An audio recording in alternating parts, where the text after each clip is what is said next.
Come on.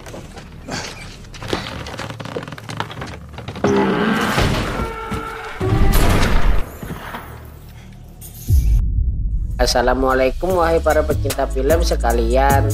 Kembali lagi bersama saya manusia setengah tampan yang kurang kerjaan.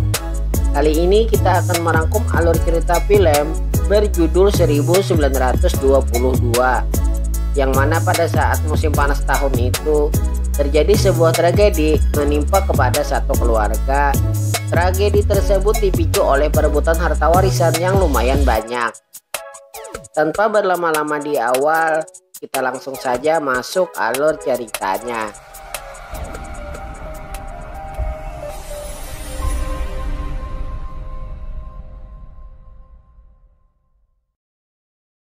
Di awal kita diperlihatkan seorang pria dewasa yang sedang menulis bernama Wilfred Leland James.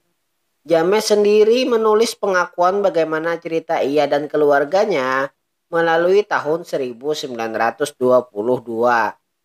Keluarga tersebut mempunyai tanah beserta tanaman jagung yang luasnya 180 hektar. Letak lokasi ladang mereka berada di Hemmingford Home di pedesaan terpencil. Sang istri yang bernama Arlette Christina mendapatkan warisan tanah tersebut karena ayahnya baru saja meninggal dunia. Namun masalah muncul saat Christina dan James berbeda pemikiran. James menginginkan 180 hektar ladang tersebut dipertahankan agar bisa suatu hari nanti diwariskan lagi kepada anak mereka bernama Henry Freeman. Christina yang merasa kalau itu semua warisan dari ayahnya. Ia berencana agar menjual tanah tersebut lalu pindah ke kota Omaha, kemudian membuka toko pakaian di sana. Karena Christina memang tak begitu menyukai kehidupan bertani. Beda dengan James, di tahun itu tanah yang luas serta punya anak laki-laki adalah suatu kebanggaan yang sangat besar bagi seorang pria. Keesokan harinya, James mencoba berbicara kepada Christina bahwa ia ingin membeli tanah tersebut dengan cara dicicil sedikit demi sedikit. Christina yang mendengarnya lalu menolak. Ia lebih memilih menjual ke tetangganya yang bernama Farrington, sebab beliau bisa langsung melunasinya dan harga jualnya pun jauh lebih mahal ketimbang tawaran suaminya sendiri. Lanjut, Christina juga memberi usul sekiranya adil hasil jual tanah tersebut dibagi dua. Kemudian mereka bercerai secara baik-baik. Divorce. We both know that's what you want. James mempertanyakan ikut siapakah anak laki-laki mereka. Karena masih berumur 14 tahun, otomatis Henry ikut bersama ibu kandungnya. Beberapa saat situasi pun menjadi hening. James mencoba berpikir ulang bagaimana ia mempertahankan ladang tersebut. Singkat cerita, James menemukan anaknya bersama perempuan bernama Salon. Gadis tersebut tidak lain ialah anak tetangga yang dekat dengan tanah mereka. Tetangga tersebut bernama Harlan. Harlan ialah termasuk orang kaya raya dibandingkan kebanyakan petani lainnya di tahun tersebut. James yang melihat gelagat Henry yang berbeda langsung mengetahui bahwa mereka berdua sedang jatuh cinta. James menjelaskan kepada Henry, Shannon takkan menjadi bagian dari hidupnya lagi. Begitu juga nasib ayahnya. Mereka bakal berpisah karena keputusan Christina yang tidak menyetujui atas mempertahankannya tanah tersebut. Di ladang jagung ini, James mencoba menghasut Henry agar mau membantu ayahnya. Rencana James terbilang sangat sadis. Ia berencana menghilangkan nyawa istrinya sendiri. Dengan dalih James kalau seseorang mati bukan atas takdir Tuhan, melainkan perbuatan manusia, artinya ajalnya telah tiba sebelum penebusan dosa, yang mana dosa orang itu akan diampuni secara otomatis.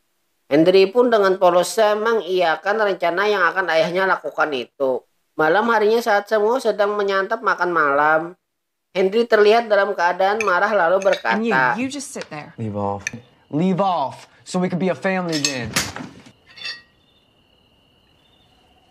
Lawyer assured me the land is mine, and I'm gonna sell. James yang juga berada di satu meja makan bersama mereka terkena imbasnya. Hogs. Cook your own dinner, make your own bed. You can sit here and smell roasting hogs. I am gonna open a dress shop. Beberapa hari berlalu, James dan Henry akhirnya menyetujui keputusan Christina untuk memulai kehidupan baru di kota. James berpikir mungkin saja ia bisa mencari kerja sebagai mekanik mobil dan truk, umumnya mesin pertanian. Ia tidak ingin tinggal di desa sendirian karena sangat menyedihkan sekali.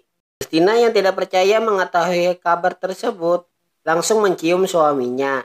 Dilanjutkan dengan pesta minum-minuman. Christina mulai berbicara ngelantur tentang hubungan Henry dengan pacar barunya.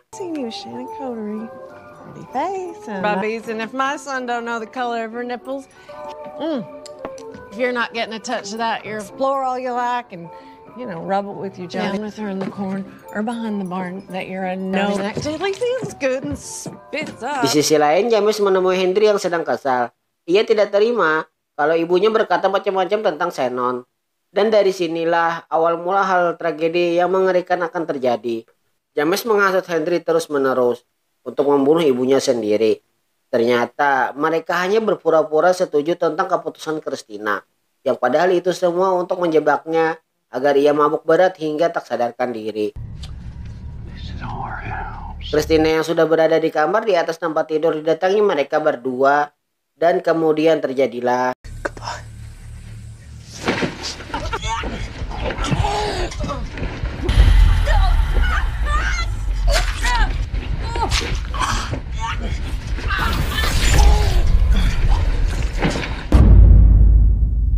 Mayat Christina sendiri dimasukkan ke dalam sebuah sumur yang berada tidak jauh dari rumah mereka.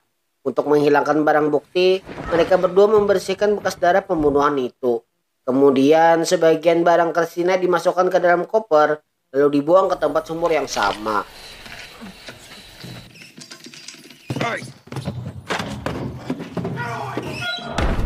Menghilangnya Christina mulai mengundang tanda tanya. Pengacara hukum yang mengurus warisan Christina pun datang lalu mempertanyakan keberadaan Christina. Karena sudah beberapa hari tidak bisa dihubungi menghilang secara misterius. Mendengar pertanyaan dari sang pengacara, James pun lalu menjawab, Mr. Lester, decamped. Tired of you fellas as did me. Tidak puas dengan apa yang James katakan, pengacara tersebut pergi sambil mengancamnya. James yang berpikir kalau polisi akan mendatangi rumahnya, mereka berdua lalu bergegas memasukkan seekor kerbau ke dalam sumur yang sama. Hal itu bertujuan untuk menimbun sumur tersebut dengan alasan sapinya tidak sengaja masuk ke lubang sumur saat malam hari. Benar saja, setelah selesai menimbun bangkai kerbau yang mereka buat, Sheriff datang menemui mereka berdua bertujuan untuk menyelidiki kasus hilangnya Christina. Sheriff sendiri mendapat laporan tersebut dari pengacara sebelumnya yang datang kemarin. Sheriff memeriksa setiap isi ruangan rumah, terutama kamar mereka yang berada di lantai atas. Karena kurangnya bukti, ia pun kembali dan meninggalkan ladang dengan informasi yang dibuat-buat oleh James. Sebelum meninggalkan tempat tinggalnya, James mengajak Sheriff untuk melihat sumur yang barusan ditimbunnya.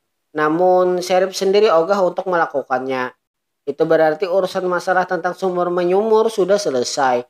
Keesokan harinya, Henry meminta ayahnya agar mengawinkannya dengan Shannon, yang kebanyakan seumuran mereka sudah mulai menikah.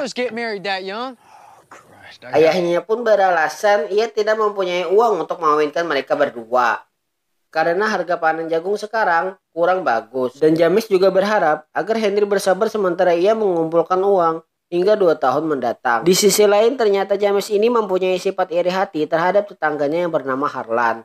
Bukan karena ia meminta pertanggungjawaban terhadap anaknya, melainkan karena Harlan mempunyai mobil mewah berwarna biru, serta lumbung barunya yang dicat merah terlihat menyala. Harlan sendiri mempunyai kehidupan yang tenang didampingi istri dengan wajah yang manis. Ternyata kedatangan Harlan menemui James bukan tanpa sebab. Ia meminta pertanggungjawaban atas kehamilan anaknya si Shannon, agar dalam 4 bulan Shannon melahirkan di kota yang dirawat di suatu tempat. Diketahui biaya yang dikeluarkan untuk perawatan tersebut lumayan besar, hingga ia menyarankan James untuk membayar sebagian dari pembayaran biaya tersebut. Got my house. That's pretty much it. Well, you better take another shorty from the bank. I heard you paid off this house if that's what you have to do. $75 is... Keesokan harinya, rumah beserta ladang yang selama ini dibangga-banggakan, akhirnya James mau tidak mau ia menggadaikannya ke bank. Namun seperti biasa, pihak bank yang merasa kalau jaminan pinjaman James sangat berharga, mereka langsung mengiming-iminginya dengan menawarkan pinjaman yang lebih besar dari keperluan James sebelumnya. Tapi James mencoba berunding bersama anaknya sebelum mengambil keputusan tersebut. Saat berada di rumah, diketahui ternyata Henry sudah kabur membawa mobil ayahnya. Henry juga mengajak Shannon meninggalkan wilayah pedesaan Hemingford. Dengan sepucuk surat, Henry mengatakan kalau ia masih berada di rumah hanya akan menambah kekacauan penderitaan yang ada. Hidup sendiri tanpa adanya kehadiran anak beserta istri, James mulai dihantui rasa penyesalan yang ia perbuat terhadap istri. Ia pun teringat bagaimana mereka membersihkan bekas darah pembunuhan. Merasa tidak mempunyai siapa-siapa lagi, tanpa pikir panjang ia menggadaikan rumah yang ia tempati sekarang. Kembali ke rumah, saat ia mencari sesuatu di dalam lemari, tanpa sengaja tangan James tergigit oleh seekor tikus yang menyebabkan infeksi cukup parah. Dengan kondisi badan dan cuaca tidak mendukung, teror selanjutnya ia didatangi oleh roh istrinya yang sudah ia bunuh secara sadis.